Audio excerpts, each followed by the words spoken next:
Next up, we have Sahan Perera, who is a third year software engineering undergraduate at SLIIT, and he will be briefing us on explore new technologies. Sahanaya, the screen is all yours.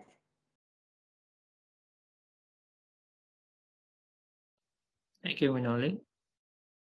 Let me share my screen.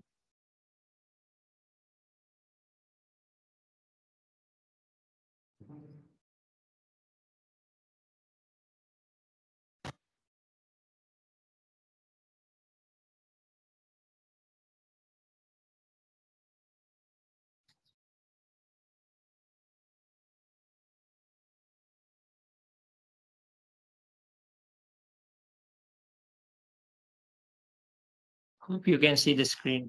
Is it Minoli? Yeah. We can see your screen. Okay. So, hello everyone. Today I'm going to be discussing some exciting new technologies and concepts that are changing the way we approach software development and deployment under the topic of explore new technologies. So, first of all, I'll introduce myself. I'm Sahan Pereira and I'm a third year SC undergraduate at SLIIT. So, these are the topics that I'm going to be discussing in this session. And let's first discuss about cloud computing. So, what is cloud computing? Cloud computing provides you on-demand services based on pay-as-you-go method over the internet. Simply, that means you only have to pay for what you use, and you don't need to worry about the servers and maintaining them physically. So you can do it. You can do the same over the internet. And cloud computing can be divided into two categories: deployment model and the service model.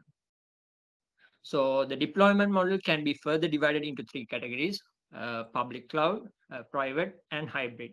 So I'll explain these categories further by using the next two slides.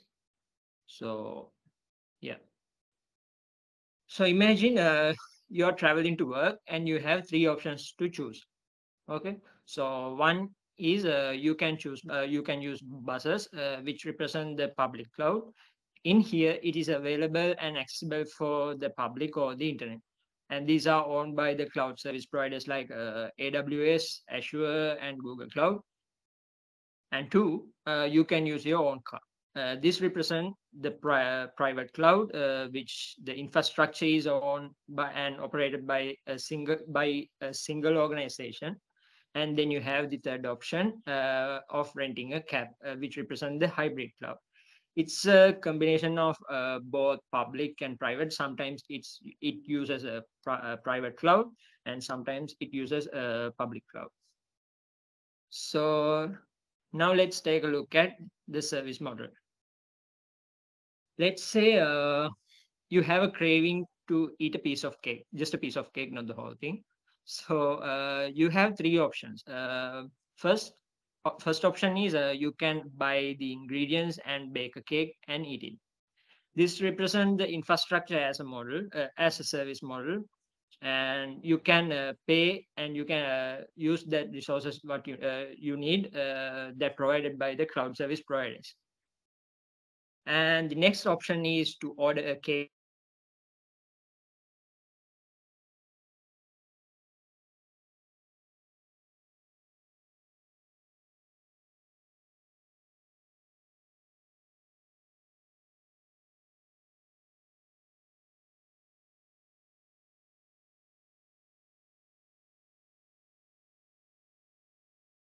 Sahan, you are muted and we can't see your screen as well.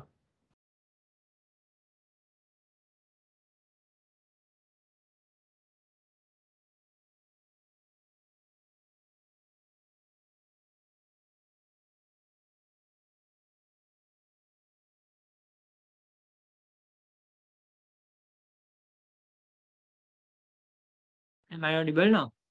Yeah, we can hear you, but we can't see your screen yet. Wait, okay.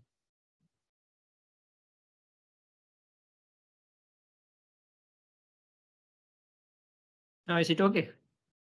Yeah. Okay, fine. So sorry about the interruption, so inconvenience. So I'll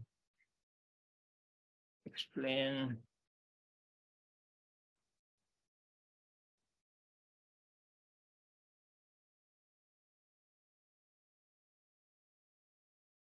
In here. So I'll start it from here. I think I lost from here, right?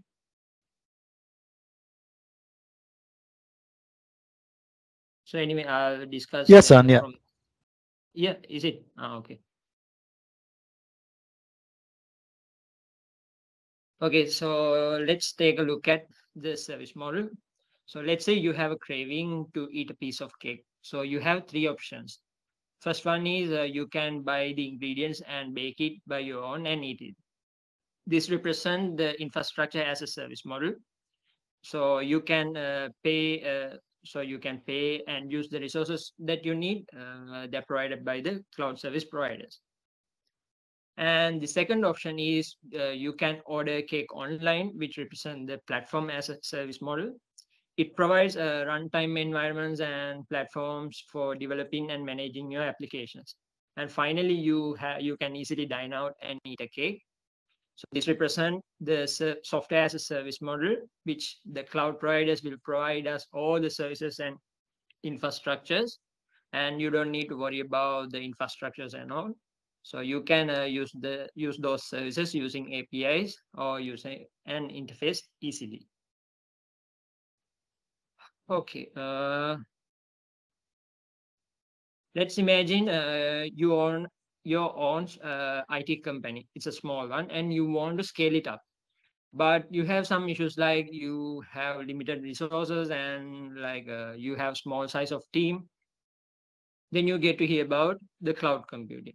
So before you moving to cloud computing, you may do a research and want to know about what are the benefits of using cloud computing. So when it comes to scalability, that means the main requirement is to scale your business now. So since it is a small one, so when it comes to scalability, you have to pay more for the on-premises setup, and you might have less options also. And also when you scale it up, it is a bit difficult to scale it down. On the other hand, cloud computing allows you to pay only for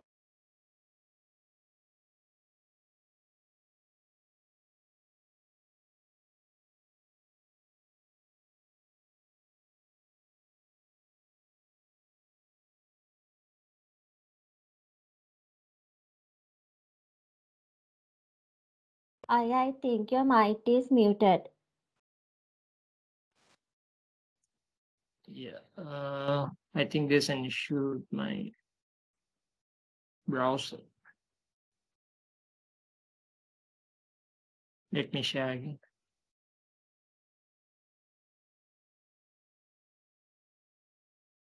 So hope you can see now. So what I was telling was, so before you moving on to cloud computing, you may have to know what are the benefits of using cloud computing. So when it comes to scalability, so it is a bit it's a bit expensive when you consider about the on-premises setups, and you might have less options. So when you scale it up, it is a bit difficult to scale it down also. On the other hand, cloud computing allows you to pay only for what you use, for how long you're going to use it, and it is easy to scale you up and down as you wish. And next, the server storage. You might need a lot of space for on-premises servers. Also, the power consumption and the maintenance is also high. But the cloud services, on the other hand, it provided by the cloud service providers. So they are the people who manage all these servers. You don't need to worry about anything. So it will save your money and space as well. And then the data security. On premises, you have less security comparing to cloud, and you may have to pay extra for the physical security measures as well. But the cloud computing offers you much security with less cost, and you don't need to monitor or manage the protocols as well. And the most important thing, if a data loss happen, the chance of getting a data recovery is low comparing to the cloud. on cloud, they have taken necessary measurements for an easy data recovery. And finally, the maintenance cost is so high on premises comparing to the cloud services. So you don't have to have a separate team for maintenance while all these things done by the service provider, which will reduce your cost as well. So now it's way more efficient rather than going with the traditional approach. So now you might wonder how you can use it for your project. So let me give you some examples how you can use cloud computing. So you can see in here I gave some examples called MS Office 365. So you can use it. So you have Word, Excel, and PowerPoint. You can use it for your documentation purposes of your project. You can have drives to store all the ER diagrams and all these things. You can use cloud computing for that. And another example I could say is if you use a database like MongoDB. So in that case, also you're using cloud computing for your project. So if I summarize cloud computing, so you can have infrastructures, resources, and services through online by over the internet by paying for what you use. It's like if I give you an easy day-to-day life example, so you can cook your meal at home and eat it. Instead of that, you can order it online and have it, but you have to pay for it. Just like that. That's the perfect example you can relate it to. You can relate it to cloud computing. Okay, let's talk about Azure services. So Azure is a cloud computing platform developed by Microsoft.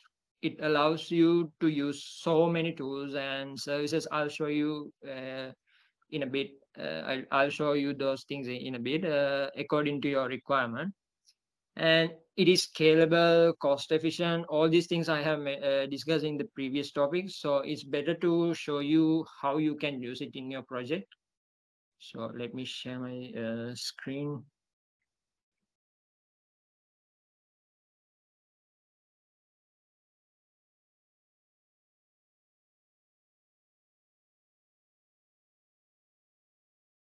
Hope you can see my screen. And this is the Microsoft Azure dashboard. So you can create an account using your SLIIT email. So you'll get some free credits for your email as well. So you can use it to purchase these services. So there are so many categories they have given. So today I'm going to be discussing these cognitive services comes under AI and machine learning. So I have to mention this. If you want to use these services, you don't have to. So since I'm using these cognitive services, you don't have to have the knowledge related to AI and machine learning. If you know how to use an API, if you know how to handle an API and use API, you can get any of these services. So that's the main thing. So you can see there are few subcategories as well. Cognitive services for speech, language, vision, decision making, Azure OpenAI, multipurpose. So under each category, they have given so many services. So if we take this if we take this speech service, you can see you can use it to convert your voice to text and text to voice, and for translation purposes and for voice recognition purposes. So that are the use cases where you can use these services. And there are so many services like translators and face recognition. You can use these are I'll give you an example where you can use it to your project. So you can use this face API service as an authentication method. So what normally students do is they use email and password to log into their system. So for authentication purposes. So instead of that, you can do a difference by using this face API, and it will detect and identify people. So If you want to learn more about this, how you can use it, you can refer the documentation. In here, they have mentioned all the details, how you can use it and all these things. So here you can see, you can refer to the documentation and do a research and get hand-on experience. So, and also you can deploy your application to web using these app services. There are so many services they're providing. So here you can see, upload your code, you can deploy your code. So refer to the documentation, and there are some tutorials as well. So that's all about the Azure services. So let me share my PowerPoint again.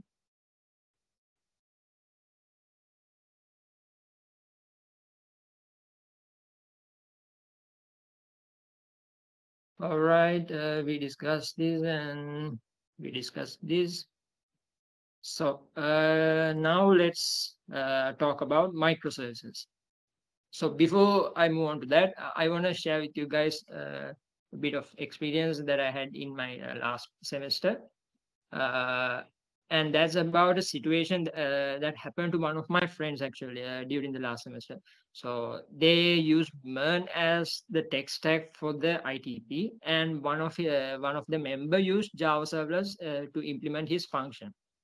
And my friend was so mad at him because they can't connect his feature to the main application, and there was no time to do it using MERN also. So in such cases, what can you do? Mostly, since you don't have the knowledge about other tools and technologies, redoing is the only solution that you know. But in such scenarios, microservices and Docker comes in handy. So first, we'll get a basic idea about what is microservice architecture. So microservice architecture is a way of building software applications by breaking the one single application into small independent components, and you can develop and deploy them independently. So I'll explain it to you by using these two diagrams. So on the left side, what you can see is the monolith architecture, and on the right side, the microservice architecture. So you might wonder, what is monolith architecture? So you did your OOP project last semester, right? So you did it using this monolith architecture. It only has a one single code base in a one particular place. So the front end, back end, all these things contained in a one main folder.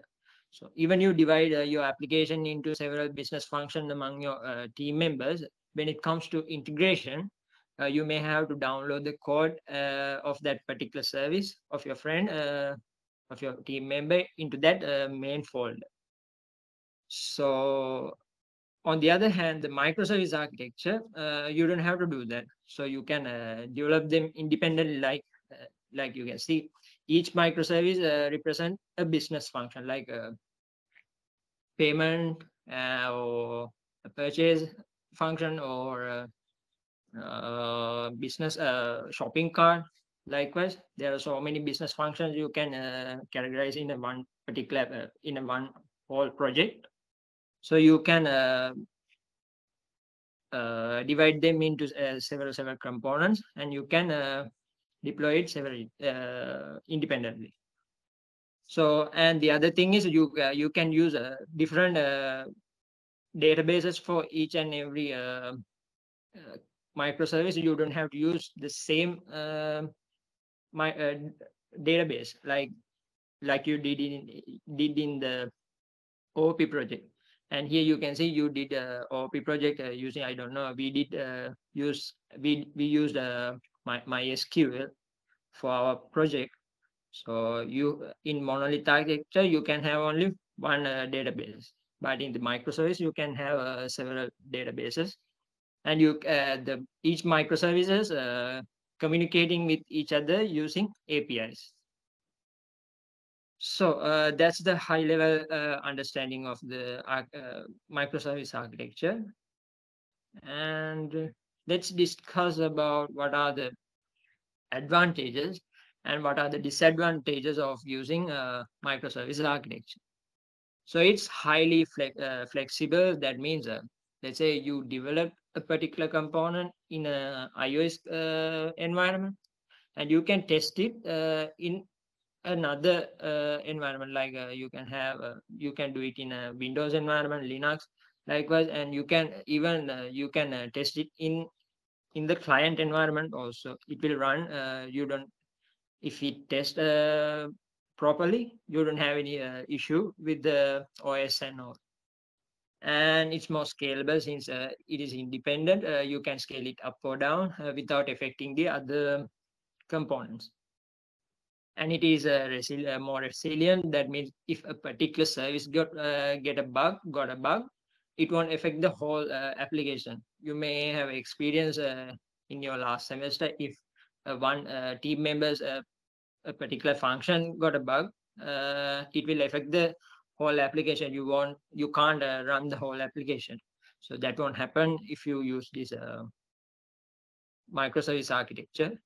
And it is easy to develop since it's isolated, and easy to deploy, and also better isolation, and it gives you a better isolation, and you can easily test it. And that's all about the advantages. If we discuss about the disadvantages, it's a bit complex. Like usually we use a microservice architecture for complex projects because it in the complex projects, what we do is we use different business functions connected to each other. So there are so many functions connected to each other, and that makes it more complex. So increased communication, that means each and every like in this diagram you can see, in here there's only two arrows, but in here there are so many arrows. This one arrow means it's a communication between two components. So there are so many communication between done within this architecture. It's like a mesh. So the cost is high, and when it comes to tracking where the bug is, it is a bit difficult, and there's a higher learning curve. That means if a particular developer wants to use this architecture, he or she may have to learn about what are the tools and what are the concepts behind this microservice architecture. There are a lot of things to learn, so that's why it says there's a high learning curve. So to summarize this topic, microservice is, like, in simple terms, I'll say you can divide. You can, let's say there's a in let's say this circle is your application code base. You can split them into four parts, not four parts. You can divide them as your according to your business functions. So you can divide them into several components and host it. You can use it differently, independently. So that's the high level understanding of microservices. And let's, as the final topic, let's discuss about Docker and how you can use it for your IT project. So Docker is a platform that allows you to easily containerize your application, and it will allows you to package your applications along with the dependencies into a single container, and then you can deploy it and you can use it in any host machine using an API. And you don't need to worry about, and you can if you have the internet connection, you can use it using APIs. You don't need to worry about the OS and all the configurations. So that's the basic idea of Docker. Let's discuss about what are the benefits of using Docker. So these benefits are pretty much similar to the benefits of using microservices because those topics are interconnected to each other. So we use Docker in microservice architecture. That's why. So portability, that means it's not depend on the OS and all. You can easily move here and there. You can use it here and there. You can easily move your application between different environments. That means you can use it in a iOS computer, Windows, likewise. So it's lightweight. That means it will compress your application, and that the file you can host it, and you can use it use that service using an API. So isolation is there, and integration means it can be integrated with various CI/CD tools and cloud providers and other technologies. So that's all about Docker. So let me summarize all the topics that I have discussed so far. So these are the topics. And cloud computing, first we discuss about cloud computing. So in simple terms, it's like you don't need to cook at your home. You can simply order it online, and you can have it. You have to pay for it. Just like that, you can have all the infrastructures and the services over the internet, and you have to pay for it for how long you're gonna use it. And Azure Service is a platform. You can have their services and infrastructures. So those two topics is interconnected with each other. And next we discuss about microservices. It's architectural style where you can build your applications by dividing into several components, and you can use it through APIs. We use Docker to containerize that different components, and you can use it through APIs. So those are the things I want to cover, and I have two other topics I want to mention, and you can have it as homework. So Kubernetes is a container orchestration tool for automating and automate the deployment and scaling and management of your containerized application. That means so I have discussed about this Docker. It's like a managing tool for Docker containers.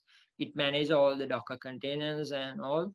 So you can do further research and get to know. There are so many tutorials around. It will take around 1 minute. One video will take around 1.5 hours again. So you can do your own research.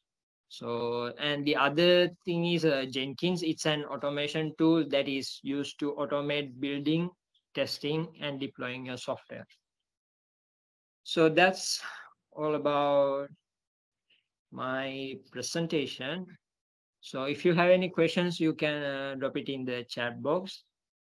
And if you have any questions for me, you can contact me through my email, and you can put it in my Teams also.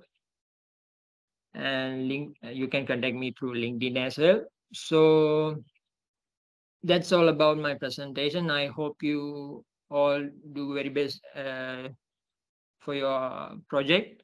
So do your studies as well. Try to manage your time. That's the best advice I could give, because you're not only having IT project. You have MAD project and other assignments and exams and all. Try to manage your time, so that will lead to a good grades. So good luck with your projects. So thank you for listening. So over to you, Minoli. Thank you so much, Sahanaya. And yeah, and I hope that you all learned something about new technologies that you can use in your upcoming project.